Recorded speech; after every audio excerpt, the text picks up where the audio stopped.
Assalamualaikum warahmatullahi wabarakatuh. Assalamualaikum warahmatullahi wabarakatuh. Perkenalkan, nama saya Alif Rizal Fitrah. Kami akan membacakan unit 6 perkembangan intelek, sosial, bahasa, dan bakat khusus. A. Perkembangan intelek. Menurut English, dalam bukunya A Comprehensive Dictionary of Psychological and Psychoanalytical Terms, istilah intelek berarti antara lain: A. Kekuatan mental di mana manusia dapat berpikir. B. Suatu rumpun nama untuk proses kognitif, terutama untuk aktivitas yang berkenaan dengan berpikir, misalnya menghubung-hubungkan, menimbang, dan memahami. C. Kecakapan, terutama kecakapan yang tinggi untuk berpikir dibandingkan dengan intelligence. Menurut Kamus Webster New World Dictionary of the American Language, istilah intellect berarti kecakapan untuk berpikir, mengamati, atau mengerti.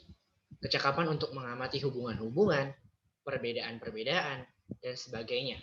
Dengan demikian, kecakapan berbeda dari kemauan dan perasaan. B. Kecakapan mental yang besar, sangat intelligence. Dan C. Pikiran atau intelijensi. Istilah intelijensi telah banyak digunakan, terutama di dalam bidang psikologi dan pendidikan. Namun secara definitif, istilah itu tidak mudah dirumuskan. Banyak rumusan tentang intelijensi seperti yang dikemukakan oleh Singgih Gunarsa dalam bukunya Psikologi Remaja 1991. Ia mengajukan beberapa rumus intelijensi sebagai: B. Intelijensi adalah suatu bentuk tingkah laku tertentu yang tampil dalam kelancaran tingkah laku. C. Intelijensi meliputi pengalaman-pengalaman dan kemampuan bertambahnya pengertian dan tingkah laku dengan pola-pola baru dan mempergunakannya secara efektif. D. William Stern mengemukakan bahwa intelijensi merupakan suatu kemampuan untuk menyesuaikan diri pada tuntutan baru dibantu dengan fungsi berpikir. E.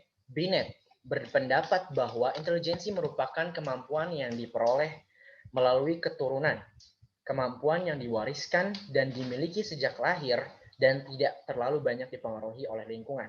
Dalam batas-batas tertentu, lingkungan turut berperan dalam pembentukan intelijensi. Intelek adalah kecakapan mental yang menggambarkan kemampuan berpikir.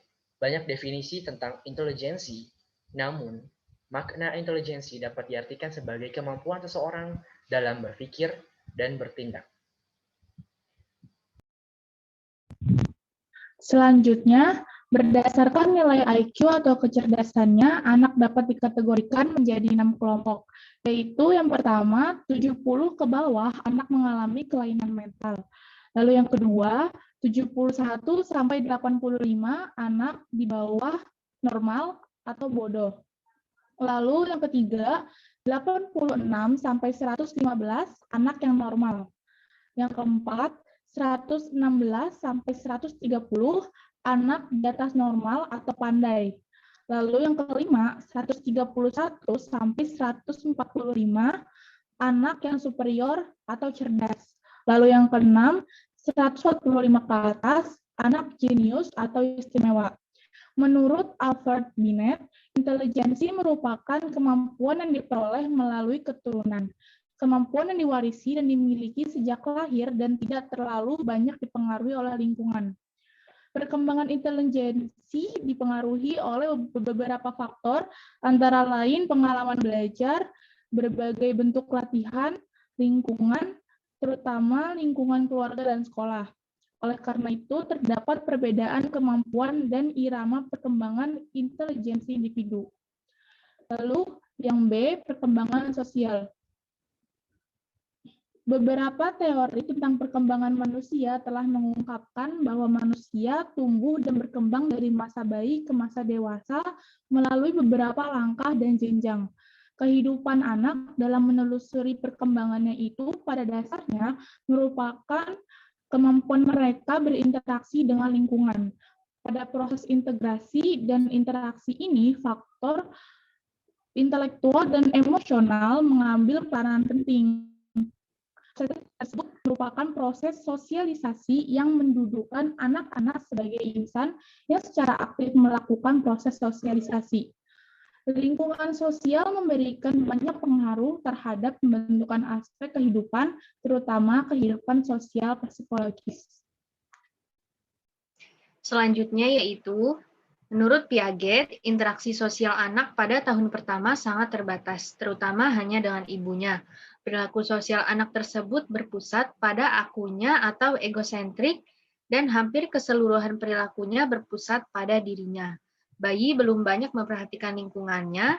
Dengan demikian, apabila kebutuhan dirinya telah terpenuhi, bayi itu tidak peduli lagi terhadap lingkungannya. Sisa waktu hidupnya digunakan untuk tidur. Pada tahun kedua, anak sudah belajar kata tidak dan sudah mulai belajar menolak. Seperti mengatakan tidak mau ini, tidak mau itu, tidak pergi, dan sebagainya. Anak telah mulai mereaksi lingkungan secara aktif, ia telah belajar membedakan dirinya dengan orang lain, perilaku emosionalnya telah mulai dikembangkan dan lebih berperan. Perkenalan dan pergaulan dengan manusia lain menjadi semakin luas. Ia mengenal kedua orang tuanya, anggota keluarganya, teman bermain sebaya, dan teman-teman sekolahnya. Pada umur-umur selanjutnya, sejak anak mulai belajar di sekolah, mereka mulai belajar mengembangkan interaksi sosial dengan belajar menerima pandangan kelompok atau masyarakat, memahami tanggung jawab, dan berbagai pengertian dengan orang lain. Menginjak masa remaja, interaksi dan pengenalan atau pergaulan dengan teman sebaya, terutama lawan jenis, menjadi semakin penting. Dapat disimpulkan bahwa pengertian perkembangan sosial adalah berkembangnya tingkat hubungan antar manusia sehubungan meningkatnya kebutuhan hidup manusia. Selanjutnya, perkembangan bahasa. Sesuai dengan fungsinya, bahasa merupakan alat komunikasi yang digunakan oleh seseorang dalam pergaulannya atau hubungannya dengan orang lain. Bahasa merupakan alat bergaul, oleh karena itu penggunaan bahasa menjadi efektif sejak seorang individu memerlukan komunikasi dengan orang lain. Sejak seorang bayi berkomunikasi dengan orang lain, sejak itu pula bahasa diperlukan. Sejalan dengan perkembangan hubungan sosial, maka perkembangan bahasa seseorang, bayi atau anak dimulai dengan meraba suara atau bunyi tanpa arti dan diikuti dengan bahasa satu suku kata, dua suku kata, menyusun kalimat sederhana, dan seterusnya melakukan sosialisasi dengan menggunakan bahasa yang kompleks sesuai dengan tingkat perilaku sosial. Bahasa terkait dengan perkembangan kognitif yang berarti faktor intelek atau kognisi yang sangat berpengaruh terhadap perkembangan kemampuan berbahasa. Perkembangan bahasa dipengaruhi oleh lingkungan, karena bahasa pada dasarnya merupakan hasil belajar dari lingkungan. Anak atau bayi belajar bahasa seperti halnya belajar hal yang lain. Meniru dan mengulang hasil yang telah didapatkan merupakan cara belajar bahasa awal. Bayi belajar menambah kata-kata dengan meniru bunyi-bunyi yang didengarnya. Manusia dewasa, terutama ibunya di sekelilingnya, membetulkan dan memperjelas. Belajar bahasa yang sebenarnya baru dilakukan oleh anak berusia 6-7 tahun di saat anak mulai bersekolah. Jadi, perkembangan bahasa adalah meningkatnya kemampuan pengasaan alat berkomunikasi, baik alat komunikasi dengan cara lisan, tertulis, maupun penggunaan tanda-tanda dan isyarat. Mampu menguasai alat komunikasi di sini diartikan sebagai upaya seseorang untuk dapat memahami dan dipahami orang lain. Yang terakhir itu bakat khusus. Bakat dapat diartikan sebagai kemampuan bawaan yang merupakan potensial ability yang masih perlu dikembangkan atau dilatih. Kemampuan adalah daya untuk melakukan suatu tindakan sebagai hasil dari pembawaan dan latihan. Jadi, bakat adalah kemampuan alamiah untuk memperoleh pengetahuan atau keterampilan yang relatif bersifat umum atau khusus. Bakat khusus disebut juga talent.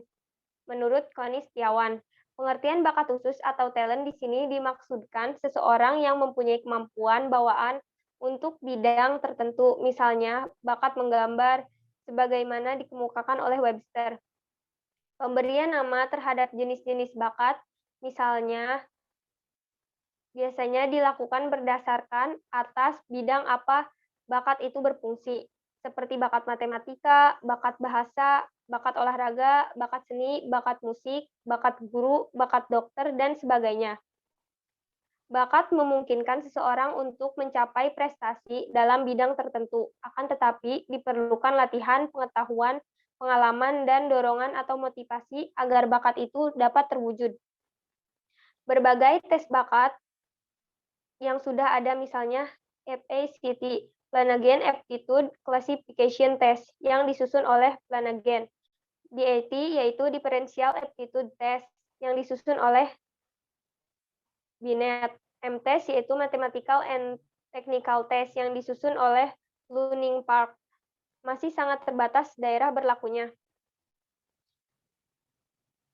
Kita bisa mengetahui bakat anak melalui observasi terhadap apa yang sering dikerjakan anak.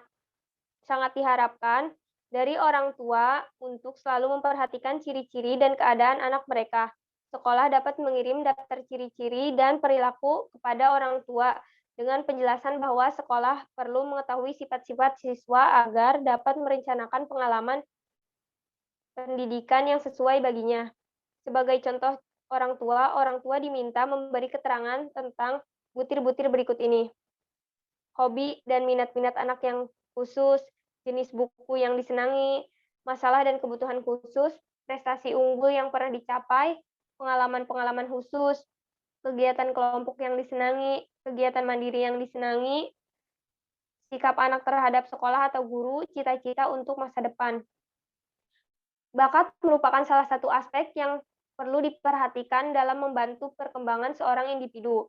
Pemupukan bakat, terutama bakat khusus, dapat dilakukan dengan pemberian rangsangan dan motivasi yang tepat serta penciptaan kondisi lingkungan yang kondusif.